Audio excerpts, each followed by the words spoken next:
Hey, welcome back. Before you toss your spare change in a jar again, take a closer look because somewhere out there, an ordinary Kennedy half-dollar might be hiding a detail almost nobody bothers to check. Stick around because what we're about to uncover could change the way you look at pocket change forever. First coin. United States 1972 D Kennedy half-dollar.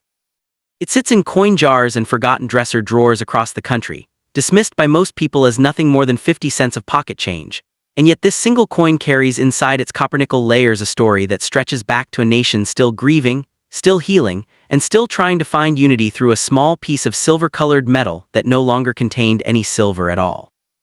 By 1972, the Kennedy half-dollar had already lived through a dramatic transformation, shifting away from the 90% silver composition of its earliest years into a copper-nickel-clad coin, a change driven by rising silver prices and a government desperate to keep coins in circulation rather than melted down by speculators. The Denver Mint, marked with that small but meaningful D, pumped out millions of these halves in 1972, yet despite the seemingly endless mintage numbers, something curious happens when you actually try to find one in your pocket today, because half-dollars from this era rarely circulated the way dimes and quarters did, often vanishing into bank vaults, collector albums, or simply being ignored once people stopped using 50-cent pieces for everyday purchases. There is something quietly haunting about holding a 1972 D half-dollar in your palm, feeling its weight settle into your skin, and realizing that this coin was struck barely 9 years after President Kennedy's assassination, when his image on currency still felt less like history and more like a wound the country hadn't fully closed. The obverse carries Gilroy Roberts' iconic portrait of Kennedy, a design originally created for a presidential medal, while the reverse showcases Frank Gasparo's rendition of the presidential seal, complete with the heraldic eagle clutching arrows and an olive branch, symbols of a nation caught between conflict and the hope for peace. Examine the coin closely under good lighting and you begin to notice details most people overlook entirely: the texture of Kennedy's hair, the sharpness or softness of the lettering around the rim, the way light catches the cheek and jawline differently depending on how deeply the dies were able to strike the metal during production. These aren't just decorative flourishes, they are fingerprints of the minting process itself, subtle clues that can sometimes separate an ordinary worn-down coin from something that quietly excites serious collectors. What makes the 1972 D especially intriguing is the sheer unpredictability hiding within its production run. Because while the Mint intended every coin to look essentially identical, the reality of mass manufacturing during this era introduced small but fascinating inconsistencies. Collectors have documented examples of double die varieties from this period, where elements of the design, particularly lettering or date placement, appear to show a faint secondary impression, almost like a ghostly echo layered beneath the primary strike. Others have found coins exhibiting noticeable die rotation, where the obverse and reverse don't align in perfect symmetry, a flaw that happens when dies shift slightly out of their intended axis during the immense pressure of striking. Then there are the rarer anomalies, coins struck on planchets with irregular thickness, off-center strikes where part of the design simply isn't there, or examples showing unusual luster patterns that suggest something deviated from the standard production line, even if only briefly, even if only for a handful of coins before quality control caught the issue. As you sit there turning the coin over in your fingers, a quiet tension begins to build, because the truth is that you genuinely cannot know what you're holding just by glancing at it, and that uncertainty is precisely what makes this hobby so magnetic. Is this simply another well-worn half-dollar destined to sit in a coin folder worth its face value and little more? Or could it be one of those rare specimens that slipped past inspection, carrying a flaw or a level of preservation that collectors would fight over? That tension, that not knowing, is the exact feeling that has pulled people into numismatics for generations. The possibility that ordinary currency might be hiding something extraordinary, waiting patiently for someone curious enough to look closer instead of tossing it carelessly into a vending machine or a tip jar. When it comes to actual market value, the story of the 1972 D Kennedy half-dollar splits sharply depending on condition, originality, and whether any verified errors are present. A typical circulated example, the kind you might find with visible wear, dulled luster, and softened design details, generally trades for little more than its face value among casual buyers, sometimes $1 or $2 among collectors simply rounding out a date set. However, the conversation shifts dramatically once you start discussing coins in exceptional, nearly untouched condition, the kind graded MS-65 or higher by professional services, where sharp strikes, vibrant original luster, and an absence of contact marks transform a common coin into something collectors actively pursue. Auction records and dealer listings have shown coins like this commanding anywhere from $50 to several $100s, with truly exceptional pedigree-worthy examples occasionally pushing into four-figure territory, when bidding wars erupt between determined collectors chasing condition rarity rather than mere scarcity. Then there's the world of documented mint errors, a realm where values can swing even more dramatically, and this is where storytelling within the hobby becomes almost legendary. Imagine a collector who, years ago, picked up what looked like an unremarkable $50 at a coin show bargain bin, only to later discover under magnification that the date showed unmistakable doubling, a hallmark of a genuine doubled die variety. After submitting it for professional authentication and grading, that coin transformed from a forgotten curiosity into a piece that attracted serious bidding attention, eventually selling within a range that surprised even the seller, somewhere between several hundred and a few $1,000s depending on the severity of the doubling and the coin's overall preservation. Stories like this circulate throughout collector communities not because they promise guaranteed riches, but because they illustrate how patience, knowledge, and careful examination can occasionally reveal value hiding in plain sight. Even though such outcomes remain far from typical and should never be expected as a reliable financial strategy, if you want to examine your own 1972 D $50 with genuine purpose, start with the basics that separate authentic coins from altered or counterfeit pieces, beginning with weight, since a standard clad $50 should weigh approximately 11.34 grams, and any significant deviation from that figure raises immediate red flags. Next, study the metal color carefully under natural light, looking for the telltale copper-colored edge sandwiched between outer layers of cupronickel, a visual signature that should appear consistent and unbroken around the entire rim.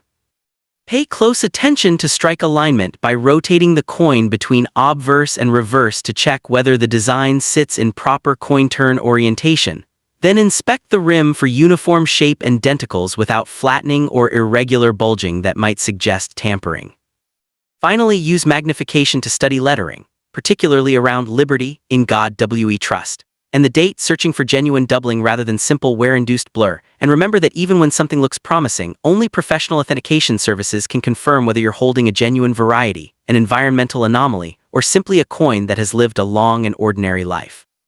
Since values discussed here remain estimates shaped by ever-shifting market demand, never guarantees of what your specific coin will fetch. Somewhere out there, tucked inside a forgotten cigar box, a grandmother's button tin, or a roll of $50 sitting untouched in a bank deposit box for decades, another 1972 D could be waiting, its surface is still carrying whatever secrets the minting process left behind, and you won't know what story it holds until you actually stop, look closer, and ask the right questions instead of letting it slip back into circulation unnoticed. But this coin is only the beginning of a much deeper rabbit hole, because there's another date, another mint mark, hiding an even stranger and more debated anomaly that has quietly divided collectors for years. And in the next video, we're going to pull that coin out of the shadows and take a much closer look. Next coin, United States Bicentennial Kennedy $50 minted in 1776-1976, bearing the Denver D mint mark. This coin doesn't just mark a date, it marks a moment when an entire country paused to look backward and forward at the same time, celebrating 200 years of independence while still navigating the uncertainty of a turbulent decade. The United States Mint made a rare decision for this release, dual-dating the coin with both 1776 and 1976 instead of a single year, a choice that instantly set it apart from every other $50 produced before or since, and that dual date alone tells a story of national reflection that most people holding the coin today never stop to consider. Struck during a nationwide competition that invited American artists to redesign the reverse specifically for the bicentennial, this $50 carries a sense of ceremonial weight that ordinary circulating coinage rarely achieves, because for one brief period in American minting history, ordinary pocket change became a canvas for patriotic art rather than routine government function.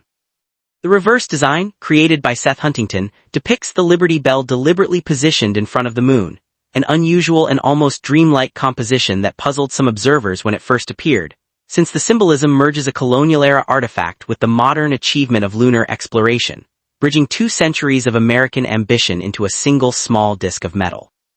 Look closely at the bell itself and you'll notice fine cracks etched into the design, a deliberate artistic choice meant to mirror the real Liberty Bell's famous fracture, while the moon rises subtly in the background, partially obscured, almost like a quiet whisper rather than a bold declaration.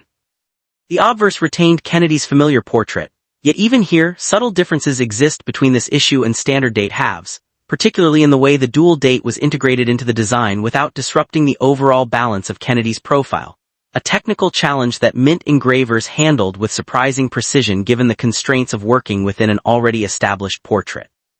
Denver's mint facility produced these bicentennial halves in considerable volume, yet volume alone has never been the deciding factor in what collectors chase, because production numbers tell only part of the story while preservation, strike quality, and originality tell the rest.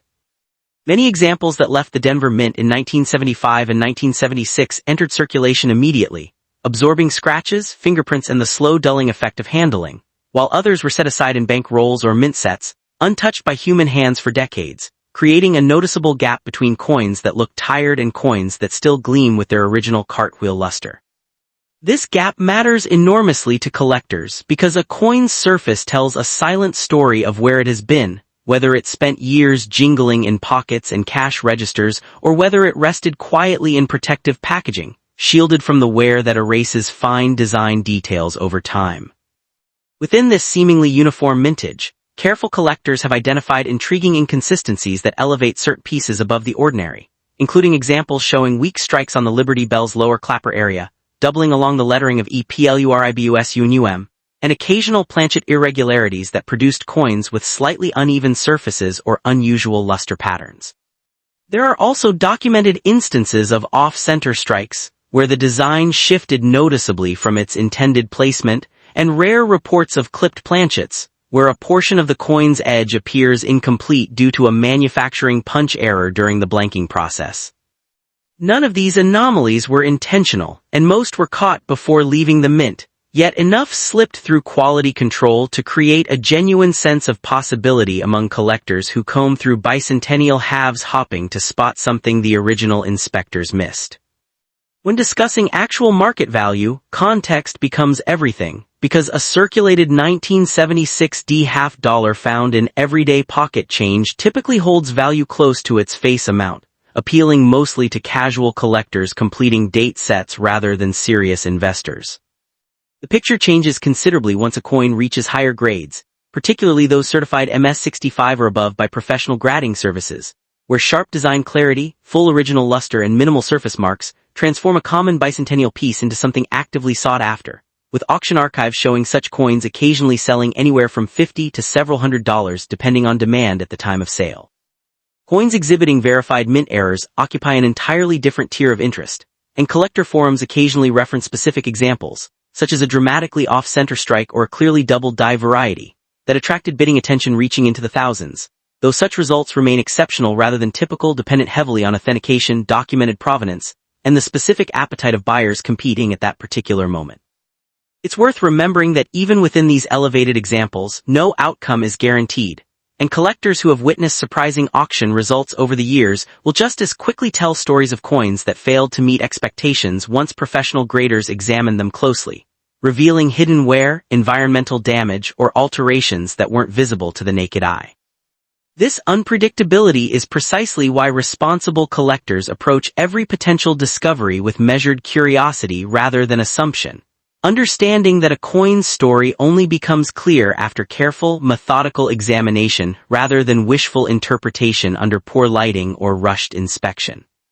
For anyone wanting to examine a 1976 D bicentennial half honestly, the process begins with verifying weight, since an authentic clad example should measure approximately 11.34 grams, with any meaningful deviation suggesting possible alteration or an unofficial strike.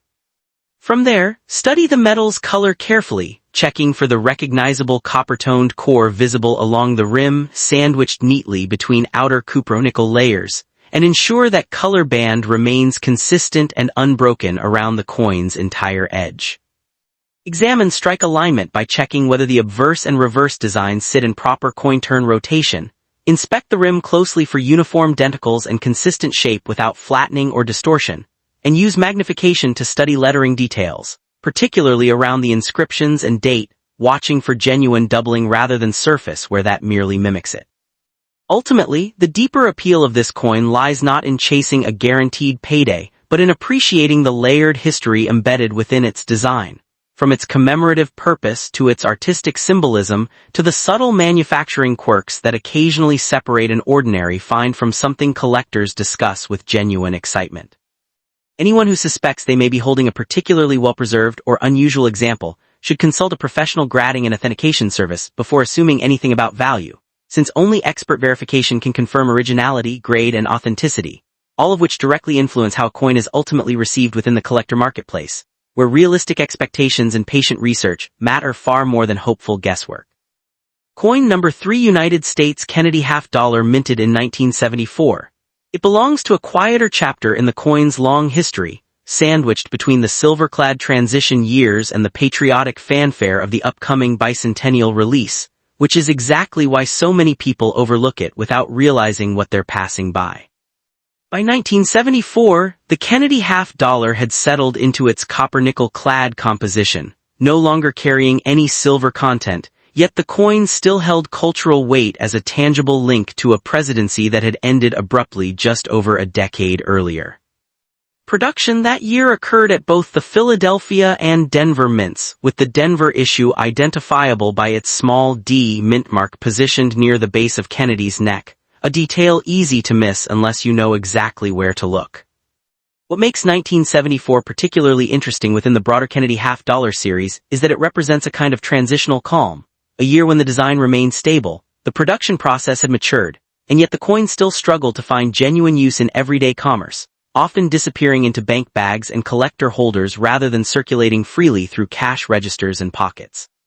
Examine the obverse closely and you'll notice Gilroy Roberts' portrait of Kennedy rendered with a quiet dignity, the hair finely detailed with individual strands visible under strong strike pressure, the jawline catching light differently depending on how deeply the dies impressed the metal during striking.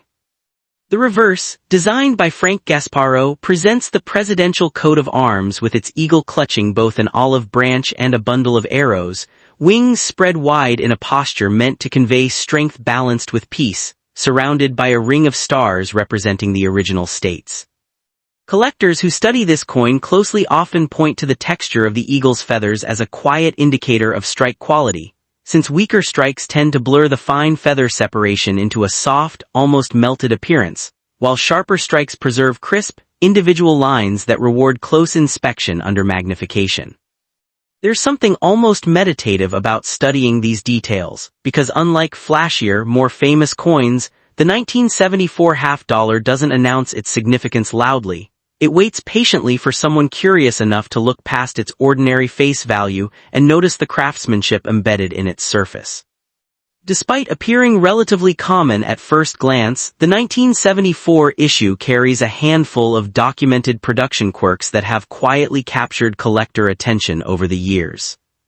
Some examples show evidence of die deterioration, where repeated use of the same working die during a long production run caused subtle cracks to develop, sometimes appearing as thin raised lines running through portions of the design, a flaw collectors refer to as a die crack, distinct from more dramatic die break varieties. Others exhibit slight doubling along the lettering of Liberty or within the date itself, a characteristic that, when genuine and verified, can shift a coin from ordinary pocket change into something collectors actively seek out.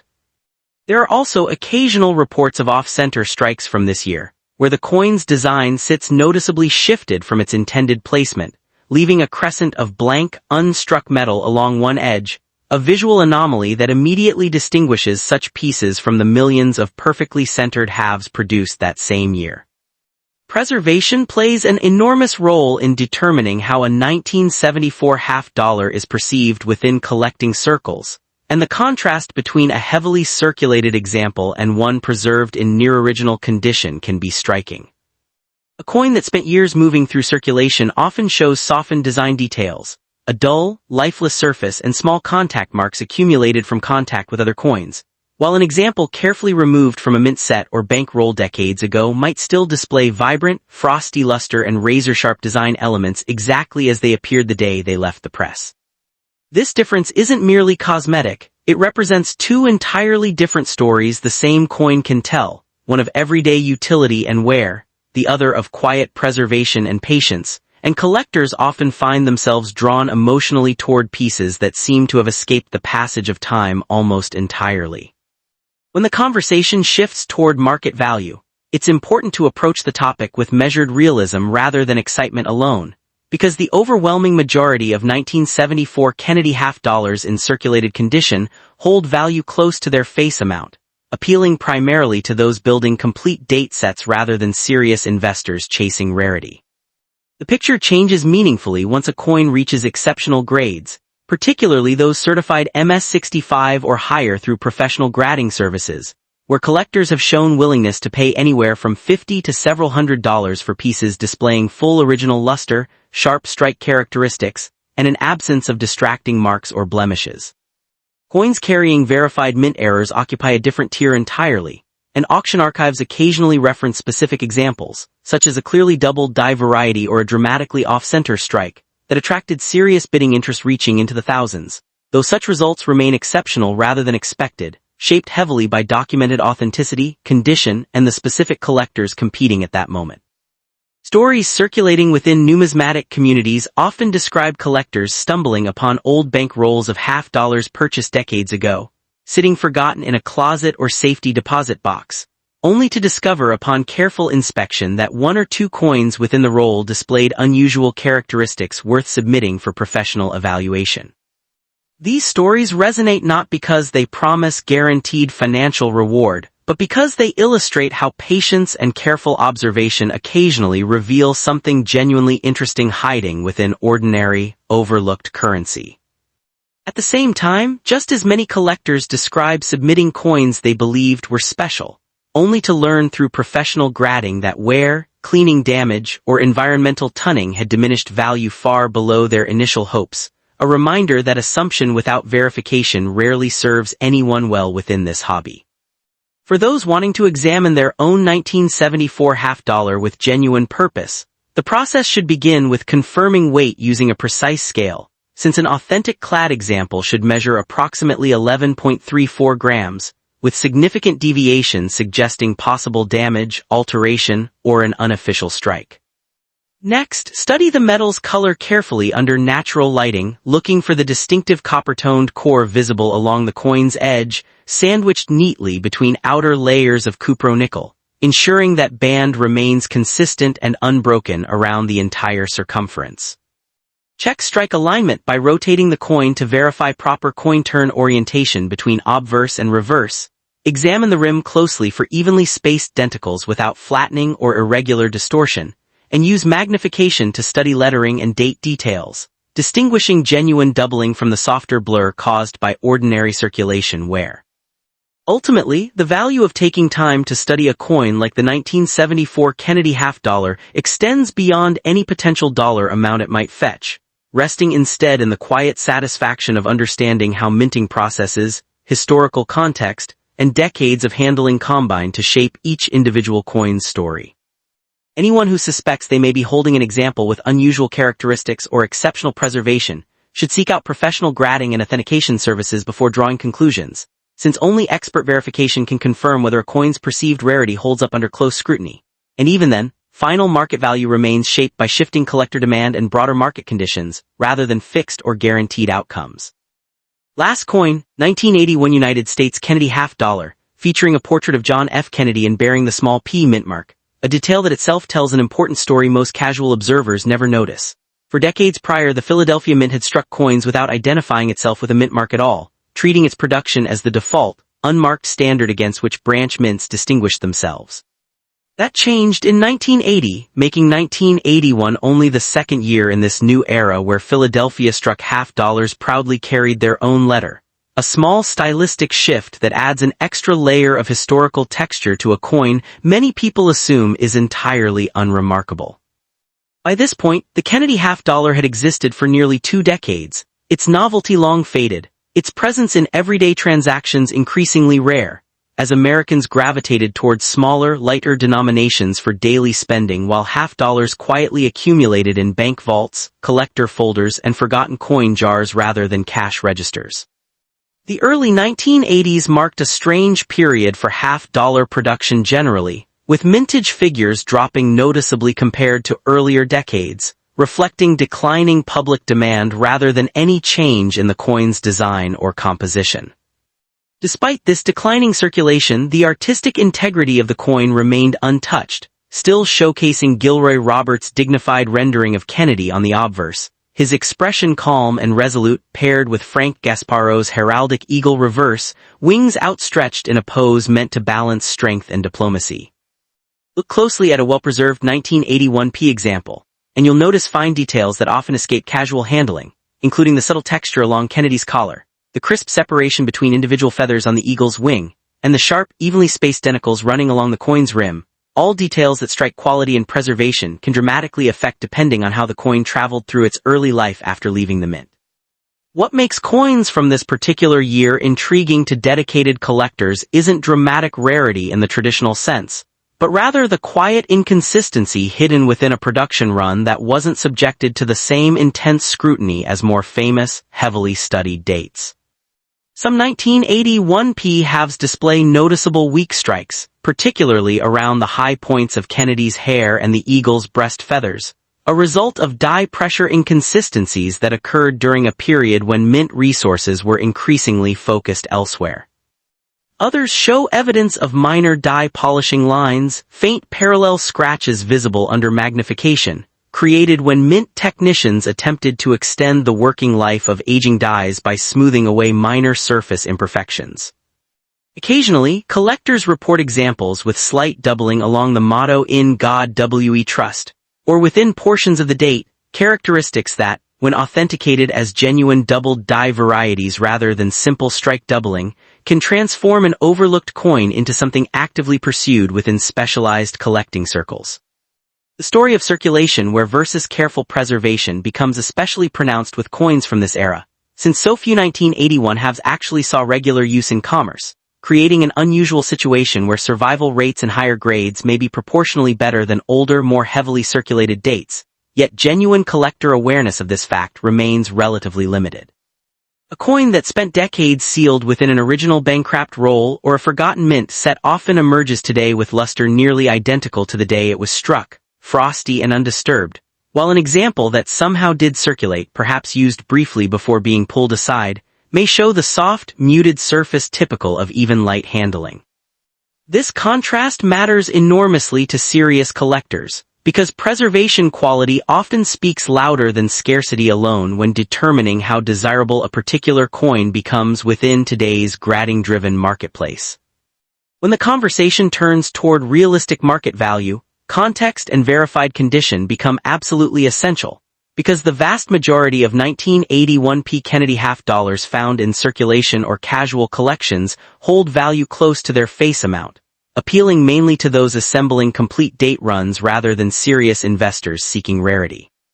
The picture shifts considerably for coins certified in exceptional grades, particularly MS-66 or higher through reputable professional grading services, where collector demand has occasionally pushed prices into the range of several $100s, driven by the coin's relative scarcity in pristine condition compared to more commonly preserved earlier dates.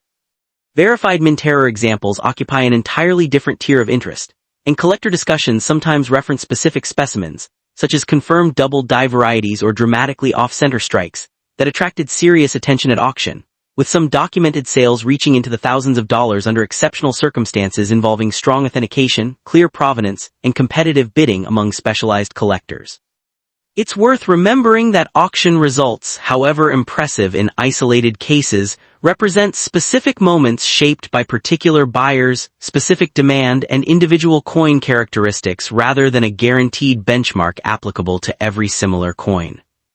Numismatic forums often share cautionary accounts alongside success stories, describing collectors who submitted coins with high expectations only to discover through professional grading that what appeared to be doubling was actually mechanical strike doubling, a far more common and less valuable phenomenon, or that environmental exposure had subtly altered the coin's surface in ways invisible to the naked eye. These accounts serve as a grounding reminder that genuine value within this hobby depends entirely on verified authenticity and professional assessment, never on assumption, hopeful interpretation, or comparison to dramatic stories heard secondhand.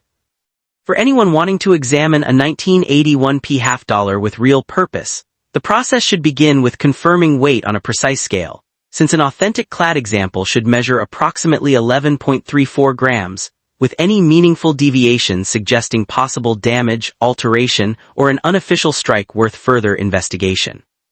From there, study the metal's color carefully under consistent lighting, checking for the distinctive copper-toned core visible along the coin's edge, sandwiched neatly between outer cupronickel layers, ensuring that band remains unbroken and consistent around the entire rim. Examine strike alignment by rotating the coin to confirm proper coin turn orientation between obverse and reverse. Inspect the rim closely for evenly spaced, well-defined denticles without flattening or distortion, and use magnification to study lettering and date details carefully, distinguishing genuine doubled die characteristics from ordinary strike doubling or ambient where that merely resembles it. Ultimately, coins like the 1981p Kennedy half-dollar reward patient, careful observers far more than they reward assumption or hurried judgment, offering a quiet window into a transitional period of American minting history that rarely receives the attention given to flashier, more famous dates. Anyone who suspects they may be holding an example with unusual strike characteristics, genuine doubling, or exceptional preservation should consult a professional grading and authentication service before drawing conclusions, since only expert verification can confirm whether a coin's perceived qualities hold genuine value within today's collector marketplace, where realistic expectations always matter more than hopeful guesswork. If stories like this one make you look at ordinary pocket change a little differently, consider subscribing for more historical coin discoveries, hidden minting details, and collecting stories still waiting to be uncovered.